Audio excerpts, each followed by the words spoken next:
Bonjour et bienvenue sur la chaîne de l'application Kismat. Bonjour. Dans cette vidéo, je t'apprends un truc de dingue, à savoir étudier le signe d'un polynôme du troisième degré sans constante. Vous êtes prêts? Ouais. C'est quoi, tu vas me dire? C'est une expression de la forme ax cube plus bx carré plus cx avec ABC des réels et a non nul. Je crois que c'est clair. Non, je déconne. Dans cette vidéo, je vais commencer d'abord par t'expliquer tout ça avec des mots simples comme tous les cours dans l'appli. Comme ça, tu vas comprendre ça rapidement et t'en souvenir longtemps. Les petits pièges classiques. Et dans un deuxième temps, je t'apprends à étudier le signe d'un truc pareil.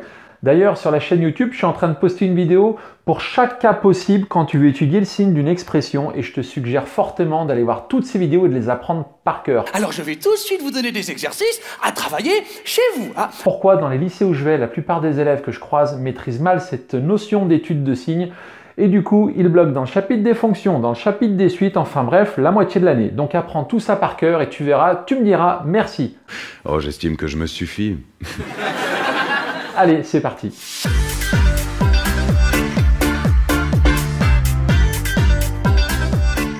Alors, c'est quoi un polynôme du troisième degré sans constante? Eh bien, c'est une expression, on a plein de paquets, on appelle ça des termes, je te le rappelle, et dans chaque paquet, on a des x. Et celui qui a la plus grande puissance, c'est un 3. Pourquoi? Parce que troisième degré. Si c'était deuxième degré, ce serait un 2. Si c'était cinquième degré, ce serait un 5, etc., etc. S'il vous plaît, monsieur, restez correct, hein? Et les x sont multipliés par des nombres, des coefficients a, b, c. Je les ai mis en bleu pour bien que tu comprennes. Alors après, je me suis fait une autre réflexion. Je me suis dit oui, mais attention. A, B, C, ce sont des réels, c'est-à-dire que ça peut être n'importe quoi comme nombre. Par contre, A ne peut pas faire 0. Pourquoi? Si jamais A fait 0, 0 fois x cube, eh ben ça s'annule, il reste 0, et on va se retrouver avec des paquets avec des x carrés et des x, ou l'un ou l'autre, peu importe. En tout cas, on n'aura plus de x cube et ça sera plus un polynôme du troisième degré. Donc A ne peut pas faire 0. Donc je vais te montrer quelques exemples de polynômes du troisième degré. Merci, merci bien, merci, merci. Voilà, on a trois exemples. On a par exemple le premier, 2x cube moins 7x carré moins x. A vaut 2, B vaut moins 7. Donc tu vois qu'il y a un plus dans les formules. Mais si ton coefficient est négatif, tu auras un moins dans l'énoncé. Et C vaut moins 1. Et oui, je ne l'ai pas marqué, on n'est pas obligé, mais il y avait un 1 qui était caché. Ah mais c'est trop dur, monsieur, là. On a un deuxième polynôme, par exemple, 5x cube moins 4x carré. On constate que le A vaut 5, le B vaut moins 4 tiers, et le C vaut 0, parce qu'on n'a pas de x. Et oui, parfois, B ou C peuvent valoir 0, mais pas le A. Ça va? Dernier exemple, moins x cube plus racine de 5x. Le A vaut moins 1, et oui, il y a un 1 qu'on n'est pas obligé de mettre. Pas besoin. Le B vaut 0, pourquoi? On n'a pas de x carré, et le C vaut racine de 5. Donc attention, je te rappelle qu'un polynôme du troisième degré, le x, la plus grande puissance qu'il doit avoir, c'est un 3. Donc tu ne dois pas avoir, par exemple, de x4, de x5, de x6. Ça, c'est pas possible. La plus grande puissance, il faut que ce soit un 3. X ne doit pas être sous une racine également. On ne peut pas avoir de x au dénominateur. Et il ne faut pas qu'il y ait de constante, c'est-à-dire de nombre tout seul. C'est ça, mon gars, t'as tout compris. Tu vois, par exemple, j'ai pas écrit à côté, à la fin, ici, moins 5, ou ici, plus 4, ou moins 2. Non, dans chaque paquet, on a un x. Voilà.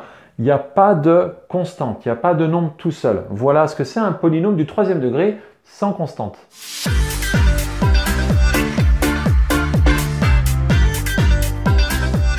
On est parti pour l'exercice. Prenez de quoi noter, s'il vous plaît. On doit étudier le signe de x cube plus 2x carré plus x. X appartient à R, en effet, il n'y a pas de valeur interdite, donc x peut prendre n'importe quelle valeur. Alors, pour étudier le signe d'une expression et ne plus jamais bloquer de ta vie, c'est promis, tu vas dans l'appli, dans le chapitre des fonctions, tu descends un petit peu, tu vas tomber sur un bouton qui s'appelle « Étudier le signe d'une expression ». Pour moi, c'est un des 3 boutons les plus importants du lycée. Il y a un petit cœur à gauche de ce bouton, tu cliques dessus, ça va le colorier en rouge. C'est magnifique, c'est mignon, et non, c'est pas un like que je vais recevoir, c'est plutôt que cette page, tu pourras la retrouver en favori sur la page d'accueil de l'appli. Ça t'évitera de la chercher. Et ça te permettra de la réviser de manière régulière, je te le conseille fortement. On vient en cours pour pas travailler, on est là, on travaille pas. Tu cliques sur ce bouton, tu arrives sur une page où j'ai catalogué tous les cas possibles. Je les ai rangés paragraphe par paragraphe, ils ont chacun leur couleur, tu peux pas te tromper, tu verras, c'est magnifique. Tu descends un petit peu, quel suspense, tu vas tomber pile sur ce qu'on a si tu as un polynôme du troisième degré sans constante. Tu cliques dessus et là tu arrives sur une keys. Tu l'ouvres, c'est quoi une keys? Eh bien, bonne nouvelle, c'est l'assistant virtuel de l'appli qui est capable de résoudre certains exercices à ta place en t'affichant toute la rédaction, étape par étape, c'est tout expliqué avec des mots simples si besoin. Alors le but, c'est pas que ça te fasse tes devoirs, sinon tu progresserais pas, c'est surtout que ça t'apprenne rapidement tout ce qui peut arriver en classe, en contrôle, sans bloquer. Au moins chez toi, tu apprends un maximum de cas rapidement et tu arrives en contrôle, tu t'ennuies, tu as une bonne note et au moins c'est réglé, tu passes à autre chose et ça te permettra aussi de te dégager du temps pour bosser les autres matières. Voilà pour le côté philosophique des keys. Alors, moi, vu que je suis là, je vais te faire l'exercice au tableau. T'as de la chance en live. Allez. Allez, prenez du papier et un stylo. Alors, la technique secrète quand on a un polynôme du troisième degré sans constante, tu vois, on n'a pas de nombre tout seul qui se balade, eh bien, c'est de factoriser par x. Donc, ça nous donne x facteur de x carré plus 2x plus 1. Alors, si tu as un doute pour factoriser, j'ai mis toute une série de vidéos sur la chaîne YouTube de l'appli pour factoriser avec un facteur commun, une identité remarquable ou bien un polynôme quand tu as une racine. Va bien voir ces vidéos parce que factoriser, c'est aussi important que de savoir étudier le signe d'une expression. Alors, x, je l'ai mis en vert, x carré plus 2x plus 1, je l'ai mis en rouge. Pourquoi? Bien, on va étudier le signe de x sur la gauche du tableau, puis le signe de x carré plus 2x plus 1, ce qui est en rouge, à droite, et on fera la conclusion avec un gros tableau de signes général. Ça te permettra de tout relire d'un coup. Alors, on va commencer à étudier le signe de x. Alors, dans l'application, c'est toujours sur la même page. Dans le chapitre des fonctions, tu vas sur le bouton qui s'appelle « Étudier le signe d'une expression ». Et tu verras, tu tombes sur plein de paragraphes coloriés. Et c'est le premier, il s'appelle « Si tu as une fonction de référence », par exemple, si tu as uniquement x, ou bien x carré, ou bien x cube, etc., etc. Donc, tu cliques dessus. En effet, on n'a uniquement que x. Et ce paragraphe te dit que finalement, vu que tu as une fonction de référence, il te suffit de dire que par définition, tu as une fonction de référence et tu peux sortir le tableau de signes directement. Je te rappelle qu'une fonction de référence, c'est quoi? C'est des fonctions que tu es censé connaître par cœur. Si tu ne t'en souviens plus, tu vas les retrouver dans l'application, dans le chapitre des fonctions, toujours, mais cette fois-ci, tu cliques sur fonction de référence et tu verras, elles font de l'aquagym autour de la piscine, c'est dingue, et tu as également le schéma un peu plus sérieux. Donc j'ai marqué une des phrases possibles, il y en a d'autres, si ton prof t'en donne une autre en classe, prends sa phrase, prends celle que tu préfères. Y égale x est une fonction de référence, donc par définition, je vais sortir son tableau de signes directement. Alors imagine que tu ne te souviennes pas de son tableau de signes, il te suffit de tracer la fonction y égale x dans un graphique. Tu verras, c'est une droite qui monte comme ça, elle passe par l'origine. Et du coup, son tableau de signes, c'est quoi? Alors, on n'a pas de valeur interdite, donc ça va de moins l'infini à plus l'infini. On voit que la route coupe le niveau de la mer en 0. Donc 0, c'est une racine. Je te rappelle que les racines, c'est les nombres qui font qu'il y a des zéros en dessous. Et la deuxième ligne, c'est les altitudes. Donc déjà en 0, l'altitude fait 0. Et avant le 0, la route, elle est sous le niveau de la mer. Donc elle fait glou-glou, comme les poissons. Alors, j'ai essayé de personnaliser un peu ces problèmes, hein. Et ensuite, elle est dans le ciel. Donc la courbe est au-dessus de l'axe des abscisses. On dit courbe, mais c'est une droite, mais c'est un peu pareil. En maths, on dit souvent courbe, même quand c'est une droite. Et donc, elle fait cuit-cuit, comme les oiseaux. Voilà pour le signe de x. Top, allez, bonnes vacances, on se revoit dans 2 semaines. Maintenant, on va étudier le signe du deuxième facteur, celui qui est colorié en rouge, comme mon t-shirt, x carré plus 2x plus 1. C'est un polynôme du second degré. Tu sais pas étudier le signe d'un polynôme du second degré? C'est pas grave, il est jamais trop tard pour apprendre. Pour ça, tu vas dans l'application, dans le chapitre fonction, tu descends un petit peu et tu vas tomber sur tableau de signes variation. Tu cliques dessus et là, tu as plein de choix possibles. Et on a, nous, une expression du second degré, ax carré plus bx plus c. Eh bien, tu cliques sur tableau de signes variation des fonctions y égale à x carré plus bx plus c. Et quand tu arrives sur cette page, tu verras, tu as plusieurs keys et il y en a une qui est capable d'étudier le signe. Tu l'ouvres, tu mets tous tes coefficients, 1, 2 et 1, et ça fait tout à ta place. C'est magnifique, ça te permet d'apprendre rapidement plein de cas.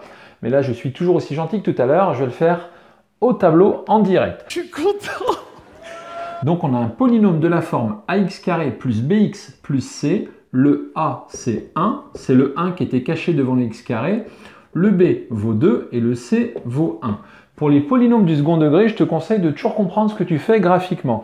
Graphiquement, qu'est-ce qu'on a?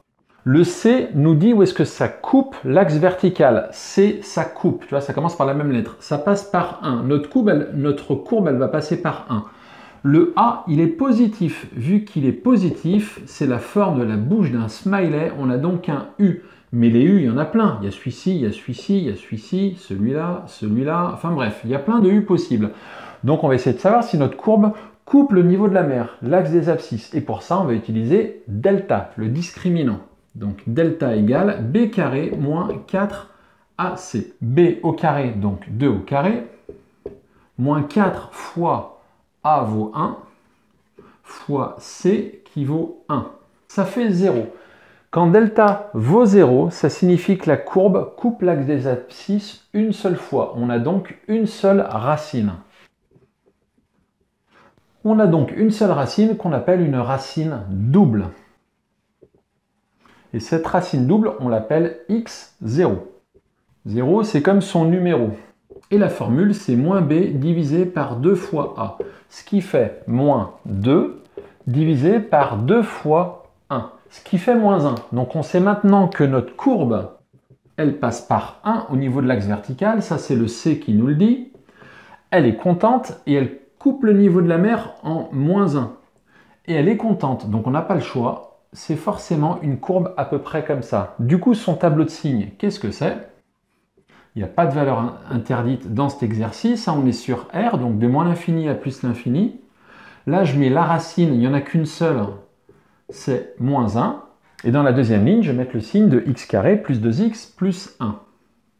En moins 1, la route, elle coupe le niveau de la mer. Concrètement, ça veut dire quoi, ça? Donc son altitude fait 0. Et avant le moins 1, qu'est-ce qui se passe? Elle est dans le ciel. Donc elle fait cuit-cuit comme les oiseaux. Après le moins 1, elle est également dans le ciel. Elle fait cuit-cuit comme les oiseaux.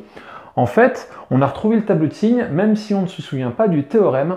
Mais je te rappelle le théorème. Quand delta est positif, ton polynôme sera toujours du signe de A.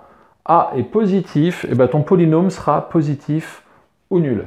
Voilà pour le signe du facteur rouge x carré plus 2x plus 1.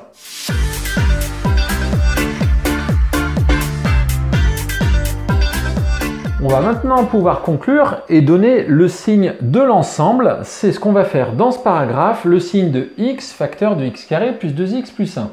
Donc on a un tableau de signes. Dans la première ligne, on va mettre le signe de ce qui est en vert. Dans la deuxième ligne, le signe du facteur qui est rouge.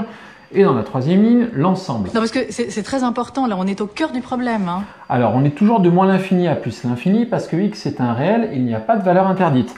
Dans un tableau de signes, commence par mettre les racines. Ce sont les nombres qui font que ça annule les lignes. On a comme racine le 0 et le moins 1. Alors, mets-les bien dans l'ordre croissant. Moins 1 et 0. T'as pigé, toi? Moi, pas. Non. Ensuite, tu mets un petit trait pour tout aligner, c'est quand même plus joli. D'accord, je sais. Et on est parti pour le signe de chaque ligne. La ligne X, eh bien, elle est ici. En 0, ça fait 0. Avant le 0, il y a un moins. Donc, je mets des moins dans chaque case. Et après le 0, il y a un plus. D'accord. D'accord, et après? Ensuite, le signe de la ligne rouge, sa racine, c'est un moins 1. Donc, en moins 1, ça fait 0. Et à gauche, il y a un plus, à droite, il y a un plus. À gauche, je mets un plus, à droite, je mets des plus. La dernière ligne, qu'est-ce qu'on a dans l'exercice? On a du vert fois du rouge. Eh bien, moins fois plus, ça fait moins. Moins fois plus, ça fait moins. Plus fois plus, ça fait plus. Ensuite, si on est pile sur le trait, si x fait moins 1, ce qui est en vert sera négatif. D'ailleurs, ça vaudra moins 1. Par contre, ce qui est en rouge vaudra 0. Et moins un truc négatif fois 0, ça fait 0. Si ensuite x vaut pile 0, le paquet vert vaudra 0, le paquet rouge sera positif. Pourquoi? Parce qu'entre deux plus, c'est un plus. Eh bien, 0 fois un nombre positif, ça fait 0. Oui, moi aussi, des fois le matin dans la glace, m'impressionne moi-même personnellement.